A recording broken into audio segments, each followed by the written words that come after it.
గంజాయి దొంగల్ని, ఇసుక దొంగల్ని, బియ్యం దొంగల్ని నీ పక్కన పెట్టుకొని నీ పార్టీ జెండా మోయించి నీ ఫ్లెక్సీలు నీ యాడ్లు వేయించుకొని వాళ్ళ గెస్ట్ హౌస్ల్లో కూర్చొని డిన్నర్లు నువ్వు చేసి వైఎస్ఆర్సీపీ వాళ్ళు తప్పు చేసినారు నేను పట్టించానని చెప్తే ముసలవ్వన్న నమ్ముతుందా అని అడుగుతున్నా.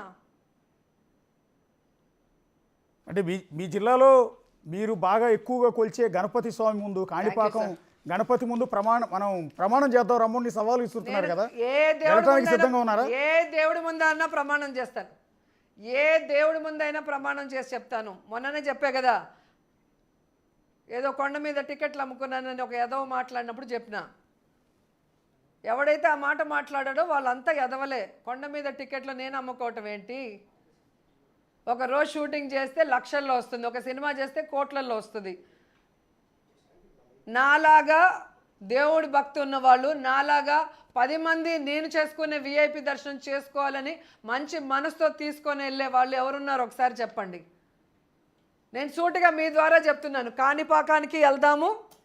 తల్లిని మించిన దైవం లేదంటారు కదా, ఆ తల్లి దగ్గరికి వెళ్దాం. మీ తల్లి దగ్గరికి వెళ్ళి మీ నాన్న చావుకి ఎవరు కారణం, నిన్ను మీ అమ్మ మీ తమ్ముడు మీ చెల్లి ఎందుకు అసహించుకుంటుందో ప్రమాణం చేసి వీడియో ముందర చెప్పండి.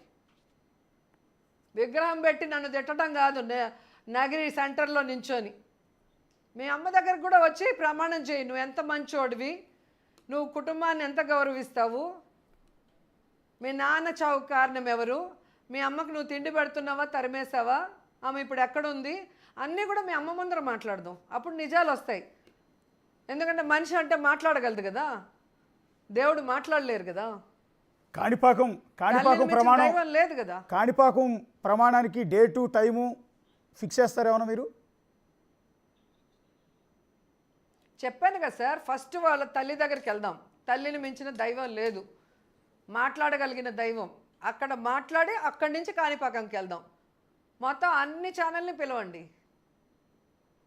ఓకే ఓకే రోజా గారు చాలా బిజీగా ఉన్నారు, మీరు చాలా యాక్టివిటీస్లో దీనికి వచ్చారు. ఒక మాట అండి, ఇందాక రెడ్ బుక్ గురించి అడిగాను. రెడ్ బుక్లో మిమ్మల్ని కూడా అరెస్ట్ చేస్తారని, అంటే అరెస్ట్ కోసం మీరు కూడా వెయిట్ చేస్తున్నారా? ఆ పేరు మీరు కూడా ఉందని చెప్తున్నారు కాబట్టి.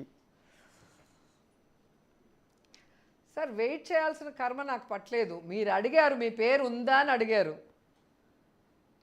ఎవరు గట్టిగా మాట్లాడితే వాళ్ళు మాట్లాడకూడదనే కదా కేసులు పెడుతున్నారు. ఇక్కడ తప్పు చేసి కేసులు పెట్టింది కాదు కదా.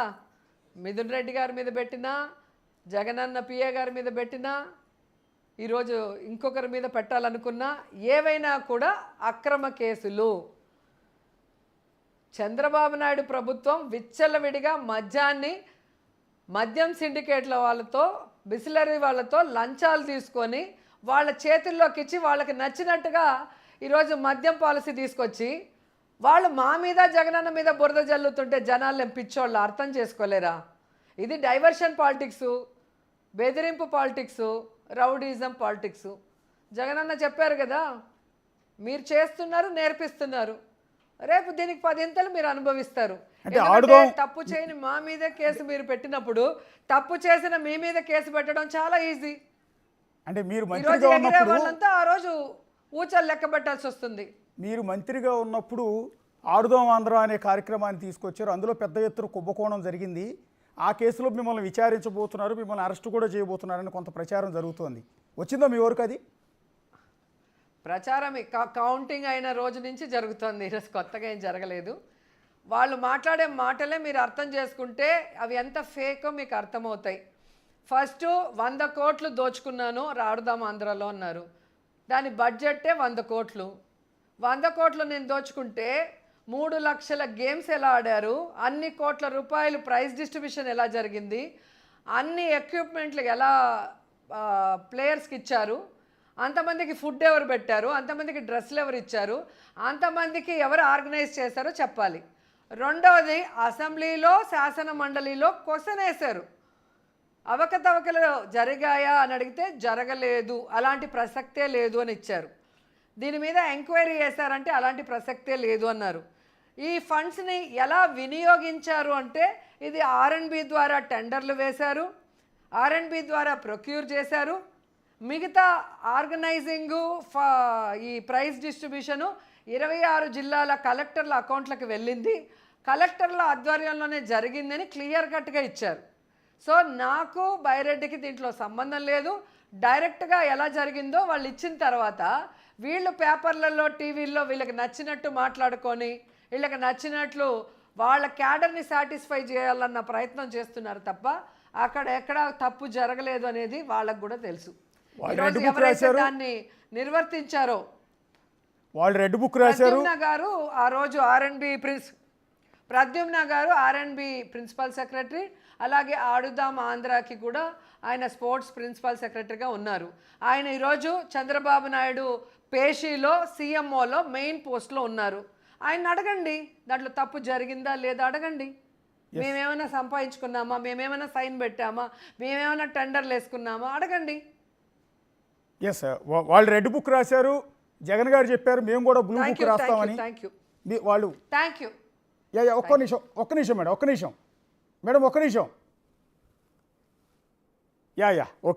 ఓకే అది మాజీ మంత్రి మేడం ఒకటే లాస్ట్ది ఏం లేదు. వాళ్ళు రెడ్ బుక్ రాశారు, జగన్ గారు చెప్పారు మేము కూడా బ్లూ బుక్ రాస్తామని.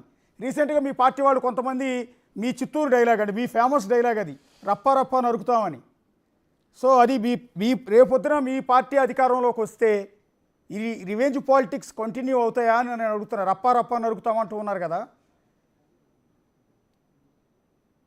ఆ రప్ప నరుకుతామనే ఫ్లెక్సీ ఎవరు పట్టుకున్నారు? తెలుగుదేశం పార్టీ సభ్యుడు. అతను తెలుగుదేశం పార్టీ సభ్యత్వం ఉందని వాళ్ళ తల్లే పోలీస్ స్టేషన్కి తీసుకొచ్చి ఆ కార్డు చూపించింది. సో వాళ్ళే ఫ్లెక్సీలు తయారు చేసి వాళ్ళే జగనన్న మీటింగ్ పంపించి మళ్ళీ వాటిని షూట్ చేసి మళ్ళీ జగనన్నకు చెడ్డ పేరు తెస్తారు. జగనన్న క్లియర్ కట్గా చెప్పారు, రేపు మేము అధికారంలోకి వస్తే ఈరోజు రూల్స్కి విరుద్ధంగా పనిచేసిన ప్రతి ఒక్కరిని రాజ్యాంగబద్ధంగా శిక్షిస్తాం. ఎలా? రాజ్యాంగబద్ధంగా. ఓకే, థ్యాంక్ యూ అండి. థ్యాంక్ యూ రోజా గారు. అది మాజీ మంత్రి రోజా గారు అనేక అంశాల మీద డిస్కస్ చేశారు. పర్టికులర్గా ఎమ్మెల్యే గాలి భానుప్రకాష్ తన మీద చేసిన కొన్ని అభ్యంతరకరమైన వ్యాఖ్యల గురించి ఆమె కౌంటర్ ఇచ్చే ప్రయత్నం చేశారు. అంతేకాకుండా గతంలో రోజా వేరు సందర్భాల్లో మాట్లాడిన మాటలు, అది టీడీపీ నేతలు కావచ్చు, జనసేన నేతలు కావచ్చు, పవన్ కళ్యాణ్ కావచ్చు, చంద్రబాబు కావచ్చు, లోకేష్ కావచ్చు, వారి మీద వేరు సందర్భాల్లో చేసిన కామెంట్స్ అన్నిటిపైన కూడా ఆవిడ ఇప్పుడు ఒక క్లారిటీ ఇచ్చే ప్రయత్నం చేశారు. ఎందుకు చేయాల్సి వచ్చింది, ఏ సందర్భంలో చేయాల్సి వచ్చింది, ఆ అన్నమాట అర్థం ఏంటి, ఇవన్నీ కూడా చెప్పే ప్రయత్నం చేశారు. రెండోది, తాను బూతులు మాట్లాడాను అంటూ కొంతమంది ప్రచారం చేస్తున్నారు సోషల్ మీడియాలో. చిత్తూరు జిల్లాలో తన స్లాంగ్, తన యాస, మాట్లాడే విధానం వేరుగా ఉంటుంది. అదే భాష బయటకు వచ్చింది తప్ప అందులో బూతులు ఎక్కడ ఉన్నాయి అనేది రోజా గారు చేస్తున్న ప్రధానమైన ప్రశ్నగా